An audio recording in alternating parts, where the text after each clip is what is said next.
Hey YouTube, this is GamingBizzness here with another Showdown video for you guys, and today I'm going to do an overview and first impression on the upcoming Showdown 3.0 update. You probably can tell by my voice that I'm a little bit weird. My voice is a little bit weird. I'm a little bit cold, so I'm sorry for that. Anyways, there's a lot of changes and additions to the game, so I'll cover mainly the highlights of the update so you guys won't get bored. If you wish to watch the full list of notes and changes, I leave the link in the description with the full patch notes in the comment section down below, so feel free to do so if you wish to read it in full. So what's new, you ask? A new skill-based matchmaking system. Basically, it means that the game, or at least on paper, will try to match you against players with a similar skill to your level. So, for example, if you're, let's say, level 20, there's a smaller chance for you to match up against a guy prestige 20. So basically, you will have a more fair and fun experience. 80-80 spam is gone. Yep, no longer the days where the players could just spam the 80-80 keys in order to move the player super fast from the left to the right in order to avoid getting shot. The player movement is significantly decreased, so if you had a bad time hitting a player because of this or because of this manipulation, now it's solved. Granted, it's still possible to move left and right and be a harder target to hit, but the ridiculous movement from before, from previous updates, is completely gone. So I'm all up for that, and good job. They also implemented an anti-teaming measures to the game, but honestly I never saw or felt a difference in the game, and even on Crytek's site they said, quote-unquote, the feature will not be active frequently on the test server due to player count. So I'm not really sure what to expect from it, but I'm all up for anti-teaming measures when they're available, so we have to wait and see about that. Crytek also introduced a game-changing system, weapon looting from dead hunters. I think it's an interesting addition to the game and possibly will encourage more aggressive playstyle, since you now can upgrade your loadout if your foe possesses a superior firearm. But the catch is, even if you loot the weapon, you can sell it later in the store, and I think it's a right decision, because it can potentially shift the meta to a point where most of the players will just use the cheapest load that they can, win a duel, take the loot and sell the goods for a guaranteed profit, and I don't think it's a good direction for the game. But that's just my 2 cents. I don't know about you. You have to tell me in the comment down below what you think. But in my opinion, I think it's a really good addition. It's a good variety, even if you're stuck, or I don't know, you feel like your weapon is not good enough, but you manage to actually kill a player, so you can basically loot him up and, I don't know, use his guns later. So I think it's a welcome addition. They also added a free tier 1 hunter in the recruitment page, so if you feel like you don't want to risk or lose your hunter, or maybe if you're just a new player and you don't want to learn the basics without risking everything each time you go to explore the game, you can do so by acquiring a free hunter so you can do your lols without wasting money. But as stated above, the free hunter's equipment is marked as a contraband and it cannot be sold in the store. I guess for the same reason I just said before. There's some changes to the UI in the hunter menu, so you now can rotate them and zoom on them if you wish to do so. As you can see, they also changed some of the icons and the letters. Unwanted hunters can now be dismissed from the list of recruitment hunters in order to free up a slot. Usually you can only have 5 hunters at the same time, but you couldn't recruit another one if you just, I don't know, retire some of them, so now you can do so. But the equipment will be stored in their arsenal for further usage, and you won't be able to receive bonus XP for it. It will be the same as retiring a hunter from the level 25. So basically you won't lose your equipment, but you will lose the option to earn bonus XP for it. Jumping no longer drains stamina from your stamina bar. It will make you tired and will block the stamina regeneration, but it won't consume stamina anymore. Sure, the hunter stamina movement speed is slightly reduced if you are spamming together too many jumps in a short amount of time, but I think it's a bad change in my opinion, because even now, if you can no longer spam the AD anymore, you can still bunny hop, and I can't see the reason behind it. In my opinion, my suggestion is that maybe jumping will consume stamina, but it will be 20% less than what it used to be like post-patch, and you can still jump, but not forever. You can now have the ability to check out what rates you have mid-game by opening the map, and if you pause the game, you can even check out the load that you currently use.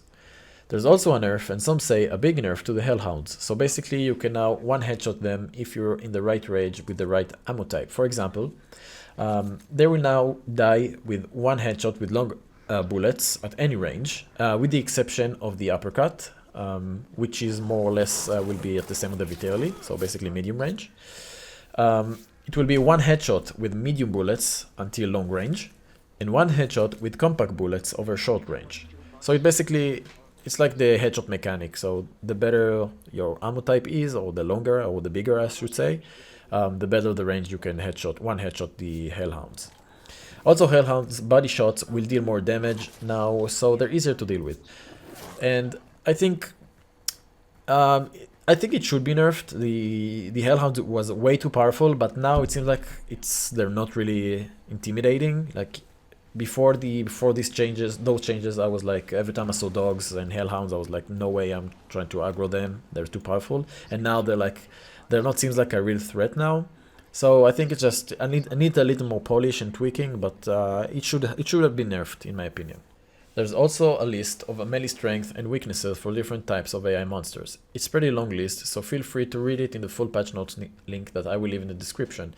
In general, it's nothing that the average player doesn't already know, so it won't really impact your gameplay that much. Basically, just a list of strength and weaknesses for each zombie type or monster. A new feature is introduced: cash registers. Players can now find cash registers which will give you a certain amount of money, and they're randomly hidden away in compounds.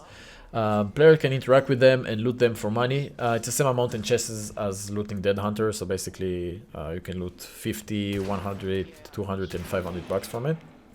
And it's randomly spawned, so it's a really cool addition to the game. I really like it. I managed to find some, and hopefully you will find some. Crows and ducks amount will be reduced, and their spawn points are being adjusted, so it should be less annoying to lurk around compounds. I think it's a welcome change, because sometimes you feel like crows are all over you, and with the addition of ducks to the game, it feels like you have nowhere to go, and sometimes you have to spook some AI. So it's a welcome change in my opinion, so I'm all up for it. There also did changes to Chapel of Madonna. Now you have a second entrance from the graveyard sides, increasing the total number of access routes to the boss lair to 3. So basically it's because I think at least for my opinion, Chapel of Madonna was really hard to attack if there's already a team inside banishing or fighting the boss and they are aware of player coming. So I think it's a welcome change that they have to cover one more entrance because it gives you more possibilities to attack, and you're not basically stuck just waiting outside and basically camping them. You can now push the boss arena. Last week there was a new footage for the new map, and in my opinion it was amazing. It looks amazing. If you couldn't check it out, you should. And sadly I couldn't show you anything but this map layout due to copyright issues. And so if you want to see or wish to see the footage, you'll have to check the Fail Spawner Twitch channel. Also I will leave the description, the link in the description down below.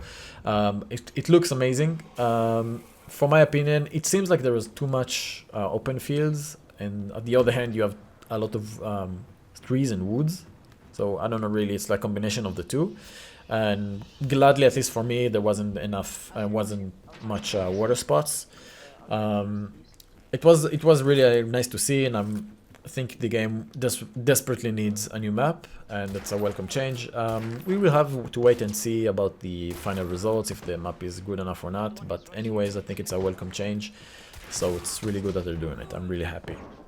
Performance-wise, I can't say much since I just did a Windows reset, so it's pretty obvious that I'll have good performance overall.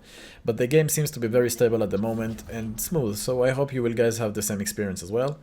And I just have a weird problem with latency issues. When, let's say I just power on the computer and I run the game, so I have good pings and good latency. But as soon as I stop playing and I'm going to do something else, let's say I'm going to browse YouTube or going to watch Twitch, I don't know, play another video game on multiplayer, then I turn back to Hunt Showdown, I get like 900 pings, and it's happening only in this game, so I really don't know what to do. It's really weird for me. It's like basically, if I run the game, the first thing I should do is play Hunt Showdown, unless if I'm not doing this, if I'm not going to do this, I just have insane pings, so it's unplayable. But like performance-wise, like pure performance, I think it's really good. It's running pretty stable for me. I got like a stable FPS all the time, not a single drop FPS, I mean. And yeah, that's pretty much it. You can tell me in the comment down below your experience with the game, if you play the test servers, what you think about it, what you think about the new update, and what you think about the loot system. And in my opinion, I think it's a nice addition. I have mixed feeling about this. Like on one hand, I have the option to loot players. If I have a bad, let's say I just using a regular pistol and then I just kill some guy with a Dolch, it's a nice addition. But then again, it feels like, I don't know, like if you finally a guy killed an automat user in the map, he just can loot it and use it again. So this is, I think, I don't know, I have a mixed feeling about it, but overall it's an interesting idea. I'm not against it. And the free hunter, I think it's a good addition as well. And tell me what you think about the new map. If you like the idea, if you see it, what your impression so far. So if you want, give me a like or dislike if you didn't like the video. I really put a lot of hard work in this video, so I hope you like it. Anyways, thanks for watching, and until next time guys, keep playing and have a great day.